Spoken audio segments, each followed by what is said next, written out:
Providence, Rhode Island had a very dry spring. We had a tease of a toad breeding season in the burial ground after the rains of June 1st.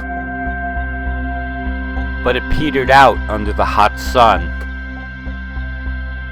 Only after the rains of June 15th did the rains come again often enough to keep the pond full for an entire toad breeding cycle. So the Fowler's toads and the gray tree frogs got down to the business of creating the next generation. The first few days after breeding commences, the pond is still pretty empty. But soon enough, the first tadpole arrives. And within days, there are thousands of tadpoles swimming around the pond. Eventually, the world's only talking tadpole shows up, and she'll take over the narration of this story. Hi, I'm Teddie. I'm a Fowler's toad tadpole. As tadpoles, Fowler's toads live in large colonies, almost like tadpole cities. I could be more famous if I actually had talking companions, but tadpoles have no social life. They pay no attention to each other.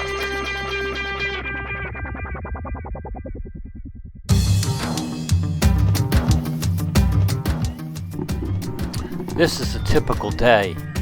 In a large numbers of us in the area, we're all swimming, resting, eating, swimming, resting, eating, probably pooping. Even after the first wave of tadpoles is born, the adults are still hanging around. That's Mom in her daytime burrow getting ready to come out and frolic again. So when we're still real tiny, as we try to settle down for the night, I can't sleep. The adults are out raising ruckus. Check out the snails sliding through the neighborhood. One thing about tadpole life is big ones, little ones, we don't discriminate. We all hang together. This happens to be one of our favorite spots for sunning and resting. You can find a little bit of food here, but mostly this place is just protection from the worms in the bottom of the pond. Ooh, they're so creepy! The pond is full of life. You get to see some of the little isopods. They're kind of real annoying. They're kind of claws and everything. But mostly we just spend the day hiding among the vegetation, skimming off all the algae we can get. Here you see my signature move, the tadpole shake, as I go up and down leaves getting food.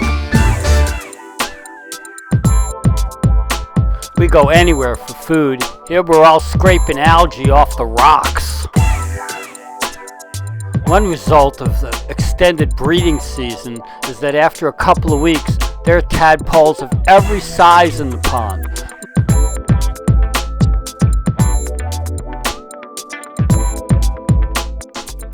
And I really like that the little guys are just as likely to chase off the big guys as the big guys to chase off the little ones. We really like the shallow water right at the edge of the pond. Sometimes I wonder why something doesn't just come off and eat us. But you know, we're toads and we taste bad. Among the most amazing adventures in the course of the summer is the giant who comes and catches us. He gets this net, he scoops us, he puts us in a little container with pond water. Then he sticks us next to this big giant eye. Eyes like that are really scary. But then he just lets us go. This guy is from the last crop of babies. From here on in, it's just grow and grow and grow some legs. One day after it rained, the water came up really high and went out over the grass that normally is on the dry side of the pond. And we all just loved that place. We just swam and swam and swam, and it seemed like a parade. Had another encounter with the giant. Days later, I'm about 3/4 size. The next day, I woke up feeling different. I didn't know what it was, but moving around, I was just off. I cannot see him, but eventually in moving, I felt the aerodynamics of my body were different. And I realized, I got legs! This is the best picture you're ever going to see of a tadpole eating. You see those white things around my lips? Those are scrapers. They're made of keratin, the same stuff as your fingernails. We use them to scrape algae and bacteria off the leaves, and then we use our tongues to lick it off the scrapers and into our body. The tadpoles growing fast is important, so the more we eat, the faster we grow. Here I am doing the shake again. My legs are bigger. You can see them. They're little bumps on the side of the tail. And before you know it, they seem like they're big enough that they can actually help me move around. About this time in most of the pond, the pickerel weed's so thick that you can hardly swim around. Most of the pond is really murky, but there's this one little corner that has very nice clear water. So I go there when I need to clean my eyes out. And you know, I have very nice eyes. A drive-by a big snail. You see that little orange dot? That's one of the baby snails. Through the summer, the spiders get more numerous, but I try to stay far away from those guys. They're dangerous. Not only do I have legs these days, I'm starting to develop the coloration, the gray and black spotted appearance of an adult. I am styling.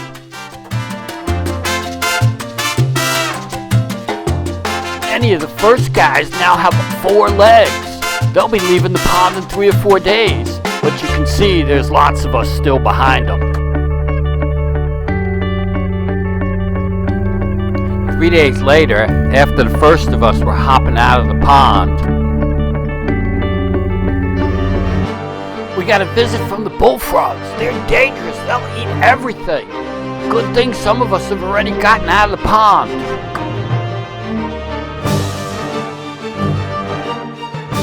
Our little pond ended up with about 6 or 7 of them, but we seem to have managed to come through relatively okay. I guess they weren't that hungry this year. Popping out front legs right at the end takes so much energy and food that all of a sudden you get real skinny. I do worry about the little ones with the bullfrogs still around. Late in the season, I caught sight of a great tree frog tadpole, that red flag waving in the middle. For some reason, we only see a few of these every year. Like pigs at the trough, scraping that algae. The 2 in the center have achieved true toadlet coloration.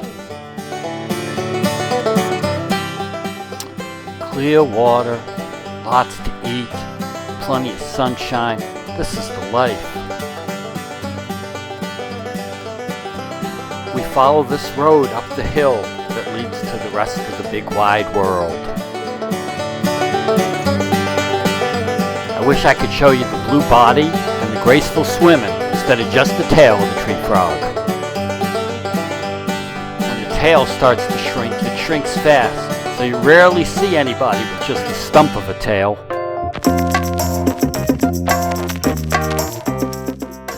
With the pond going dry in late August, that ripple was the last sign I saw of a bullfrog in the pond. Up close and personal with the giant. Here I'm building muscles so I can tackle the hill when I'm ready to go visit the big wide world. Dry for about 10 days now. The pond's getting real low. By the end of August, the deepest part of the pond looked like this.